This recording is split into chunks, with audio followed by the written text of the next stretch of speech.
So we have with us Kathryn Kelly, and whatever happens in Vegas stays in Vegas, right? So Kathryn's going to be talking about what she does in Vegas that stays in Vegas.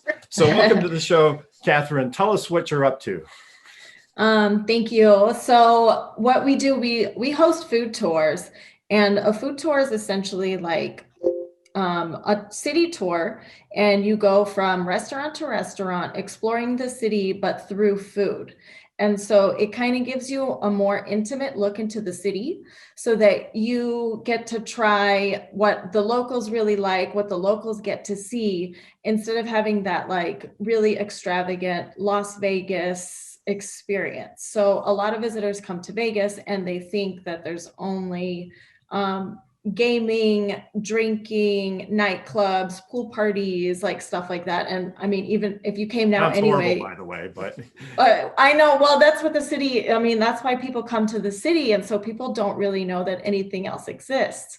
And so, well, I mean, even right now, like the city's not open. I mean, it's open, but like no nightclubs or anything big like that's you can really do anyway. You can game and stuff, but this gives visitors another look into what Las Vegas has to offer. And me being born and raised from Las Vegas, I saw the city definitely from a different angle, and I got to see it grow and I got to see it change. But locals don't ever go to the Strip. And then when we do, and I actually worked on the Strip for a very long time, but when we do go on the Strip, we don't do really what the tourists do. We have our favorite places, and all of the industry workers, like we know all of the really good places to go to on the Strip or off the Strip. So I decided I wanted to show people what they actually need to be doing to get like a real Las Vegas experience if they wanted to see the city in a more intimate way. So everything's kind of based around food, but I mean, it's very important, especially like in this day and age. Everybody's a huge foodie. Everybody wants to know like where's the best place to eat, and whether it's on the Strip or off the Strip, we have tours for you. And we take you to probably, depending on the tour, but an average about 5 places, and you try a bunch of small dishes that those restaurants have to offer for a complete meal. So yeah, it's like, it's an amazing experience, and you could try a bunch of different cuisines, a bunch of variety from like super casual to high end. You can get cocktails, drinks, wine. With your experience, sometimes you get to meet the chef, and then you get to meet like real Las Vegas locals and just have this like feeling like I'm going to a big city. I don't know about anything that's here, but I now have my tour guide who is like my friend, and we show you around and we give you a good time, and we give you like real genuine answers of what it's like to live in Las Vegas. that sounds really great. So it's really interesting that you bring this up, because when I think of Las Vegas, I do think of the glitz and the glamour and the gambling and the way it's presented in TV shows. I didn't appreciate that there's another side. So how would you sort of characterize the real Las Vegas, the culture? What's the food like? Is it have a special type of, special cuisine culture, for example, that people wouldn't know about?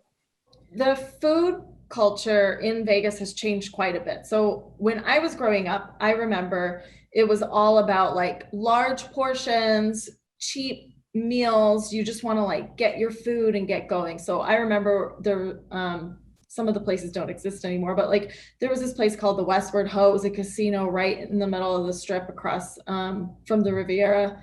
And they used to have like $1 foot-long hot dogs, and this thing was like this big, and you could get it for like $1. And they would have like dollar shrimp cocktails.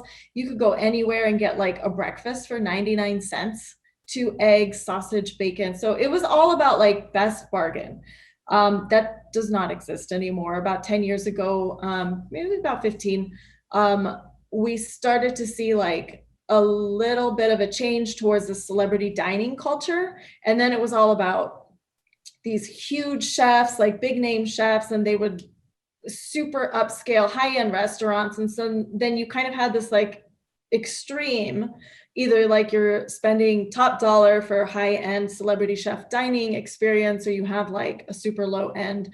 But now what's happened is a lot of chefs who trained in all of these restaurants, they're super talented, but they realize that there's this market and an evolving scene here in the city. And so they've left the strip, they've opened up their own restaurants, and they've taken their creativity and they've opened up, they've done marvelous things with the food and food culture and how creative they are.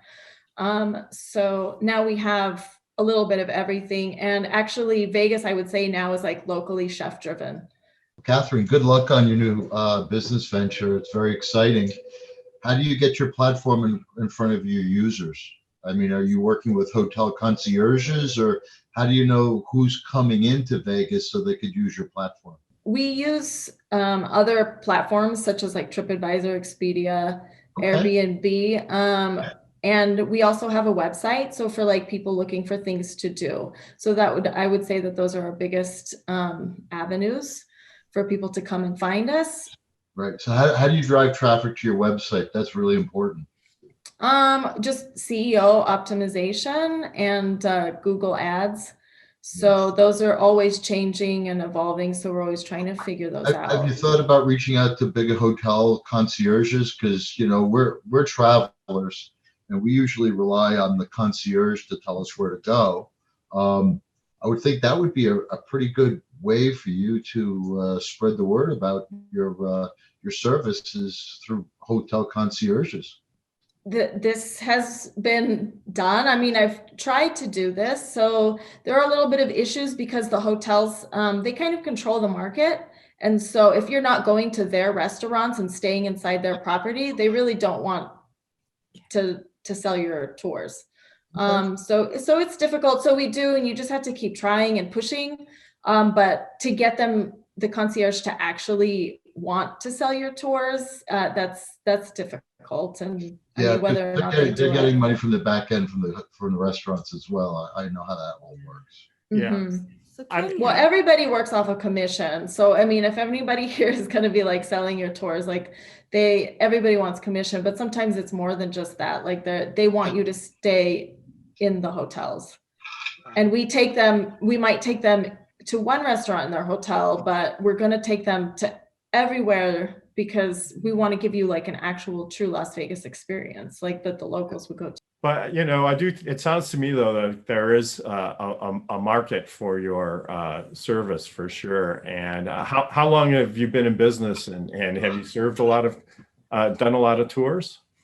Yeah, so we started about 5 years ago. And so we really, really started growing. And I think food tours in general, like it gives other people an option for things to do in the city. And since gaming and like nightclubs haven't been as popular for the younger crowd coming into Las Vegas, we offer like that other option to do, and people really, really love it. Like we've gotten amazing feedback. And then COVID happened. Yeah. So like totally, you know, like everything was shut down. And so a big obstacle was just like, well, we can't run, like there's nothing we could do. And I did think about doing like a virtual experience, like over the computer, like a classroom or something. And maybe like, you guys can give me some feedback on what you would like to see, like food related that a food tour company could do, because obviously like we wouldn't be able to give you. I think Kenya has some ideas. I can see she's ready to talk. I've been noodling. Thank you, Elizabeth, because I was going to ask you, I mean, the restaurant industry here in New York has been like, it's really bad here for them, right? We've heard. And I'm not sure what type of restrictions you're facing out there, but I was thinking about what a virtual option would look like. And I was thinking what a partnership would look like with the local restaurants via a DoorDash or a Grubhub, where you were able to partner with them and give these experiences, but people can actually have it brought to their home. And then I've had a couple of things that I've done with Twitter, where Twitter has done events like that, where it's not really related to food, but they've had some kind of social gathering. And then everybody gets like this voucher towards Grubhub. And then, you know, you get the food piece that's there. So I wonder if there's something from a partnership standpoint with your local restaurants where you could do these virtual activations and they would be partnering with you to get the food in people's home, and you're kind of leading that experience as a tour. Okay. Or like maybe like a class with a chef, like, is that seems like something that you would be interested in? And then if we do something like that, do you have people pay to take a virtual class?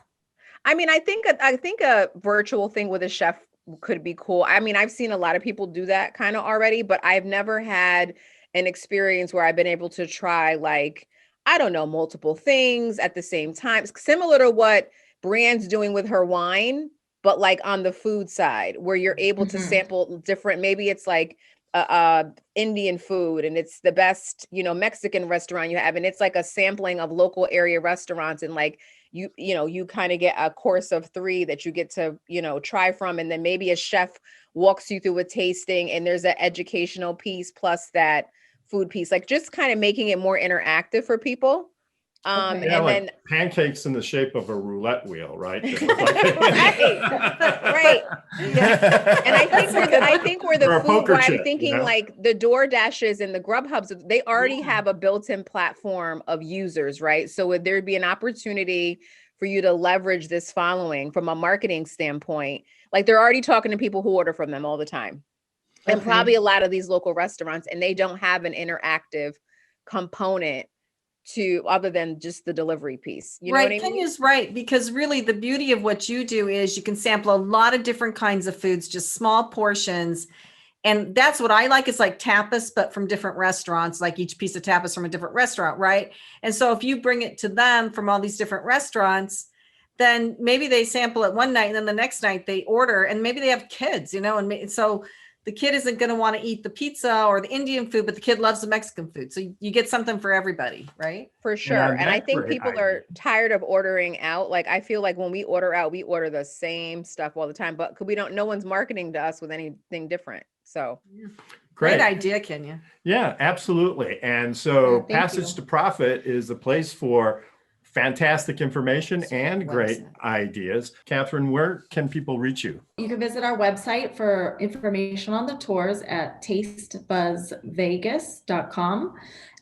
We also have social media, so Facebook and Instagram at Taste Buzz Food Tours. And then if you wanted to get a hold of me personally, Kathy_fit_foodie on Instagram. And Great. that's Kathy with a K. Kathy with a K. Okay. That's fantastic. And next time we're in Vegas, we'll be sure to look you up one way or another. We'll find some way. Yes, please, please.